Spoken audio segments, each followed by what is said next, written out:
Today we will going to discuss about osteoporosis and osteoporotic fracture and how we can prevent.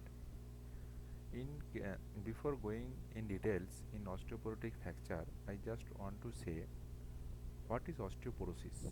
Osteoporosis actually weakening of the bone as well as the matrix, and if we think about the pathophysiology of the osteoporosis, there will be the decrease the bone mineral density, and the estimated exam for this osteoporosis is T score or Z score.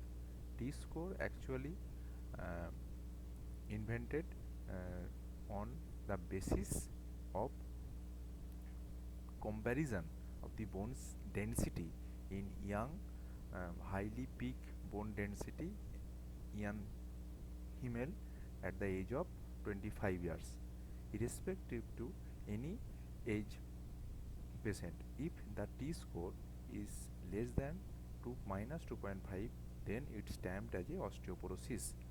But if this T score is less than minus 1.5, that stamped as a osteomalacia. Now there is another scoring system called Z scoring system. In case of Z scoring system, that is based on dual scan X-ray, but best you have to tell about T score. Now we usually in case of osteoporosis we used to get fragile fracture. What do you mean by fragile fracture? Fragile fracture is due to trivial trauma in osteoporotic, which is already weak bone, and this osteoporotic patient actually remain asymptomatic. Sometimes they present with low back pain, and due to small fall at bathroom or any trivial trauma, they will present with intertrochanteric highly commited intertrochanteric fracture with bone loss, vertebral compression fracture, distal radius coris fracture, proximal humerus fracture. They are called as osteoporotic fragile fracture.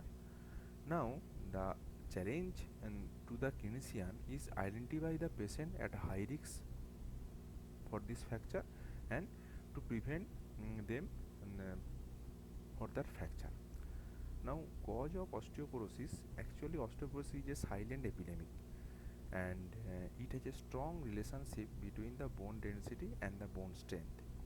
Age is a risk factor for this fracture, and our current concept for treatment of osteoporosis is maximum patient as they are asymptomatic, so the prevention is the best treatment for this type of patient. So we have to provide some such a treatment protocol that should be very inexpensive, easy to take, and uniformly effective, entirely free of risks, and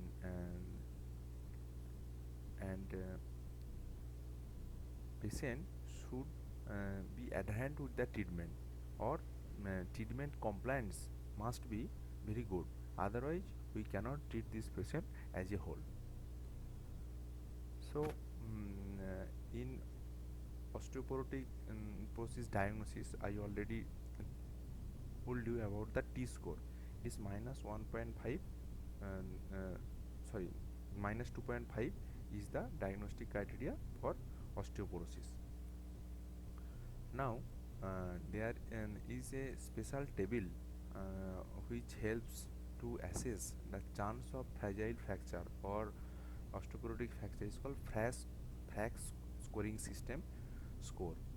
So who actually discovered this table, and you uh, no need to mug up all the point, just know, and it you can just fill up this questionnaire and you have to calculate the chance of fracture, and age, sex, weight, height, previous fracture history, current smoking, glucocorticoids, secondary osteoporosis chances, alcohol, funeral neck, BMD মানে bone mineral density.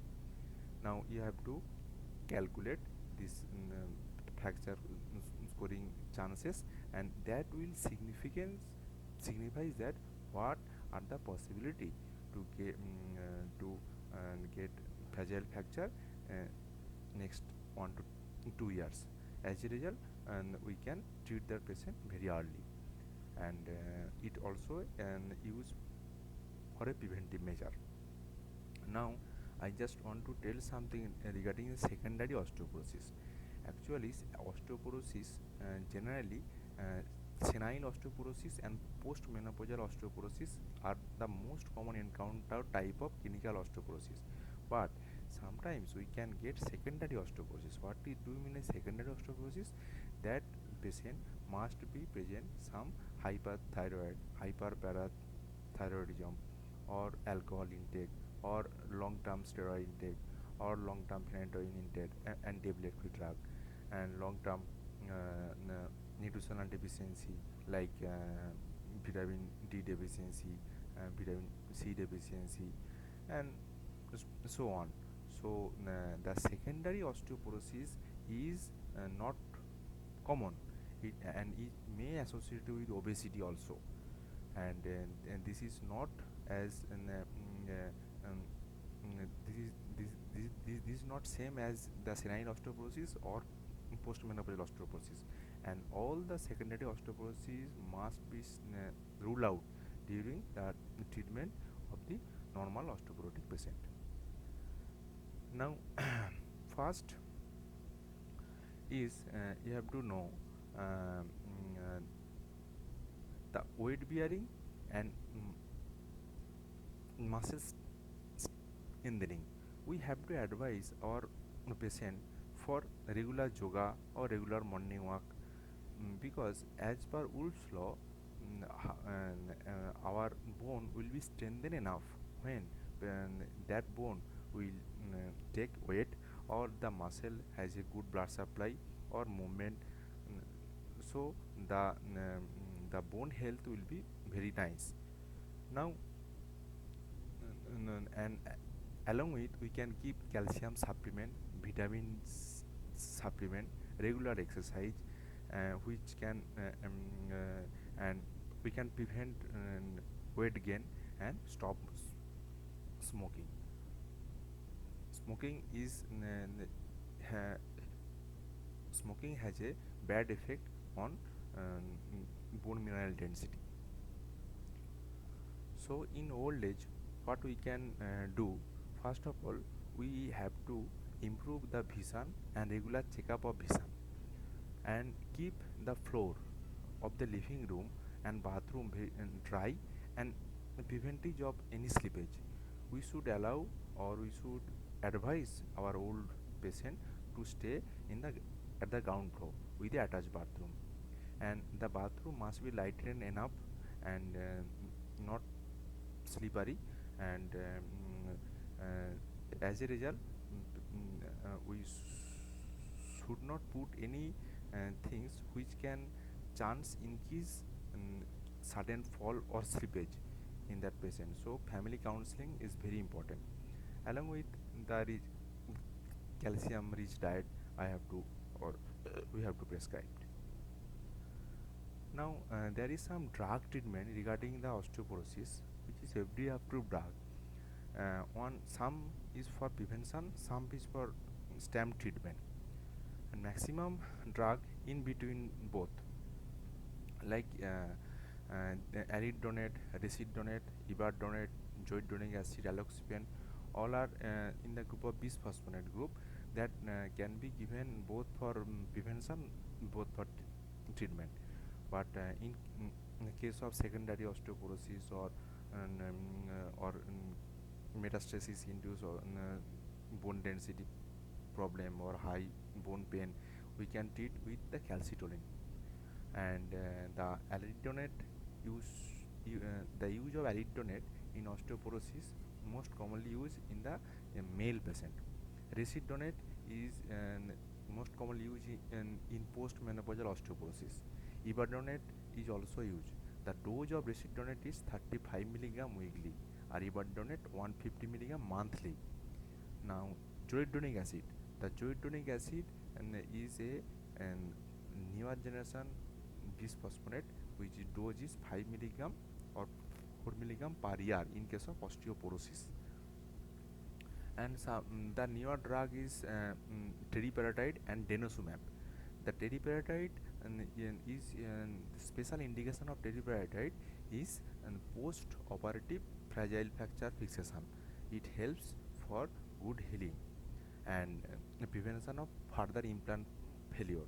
And denosumab is essentially used in the case of osteoporosis, but the use of denosumab is in osteoporosis is now historical importance. Now this denosumab used in giant cell tumor and some other disease, but the routine use of denosumab is not recommended now. So optimal care of the fragility fracture in goal, challenge and solution. Keep the patient alive. Acute any acute medical management if needed you have to do. If there is any fracture, then fix the fracture and keep the patient mobile and keep the patient from running to your fracture unit for any fracture fixation. Now regarding the implant, we must use load sharing and load sharing implant. Not we should not use plate is a load bearing implant, but sometimes we can use plate, but we have to use locking plate and it must be applied on the bridge mode. Sometimes we can do arthroplasty, joint replacement, and sometimes we can do bone augmentation. Suppose there is a huge bone loss, we can inject bone cement and help for immediate fixation and immediate weight bearing and immediate bone void replacement.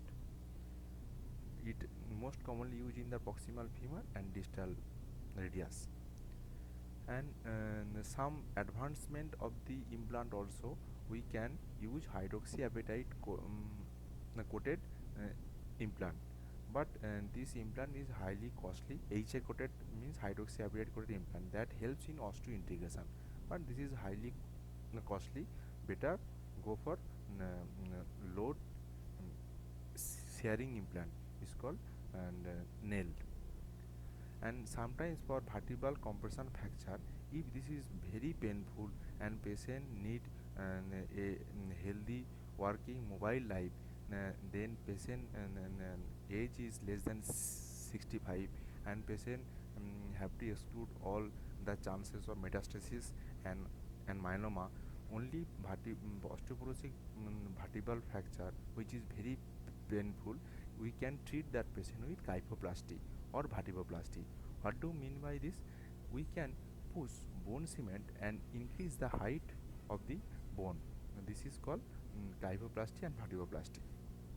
And in case of kyphoplasty, we can change or we can recreate the normal curvature.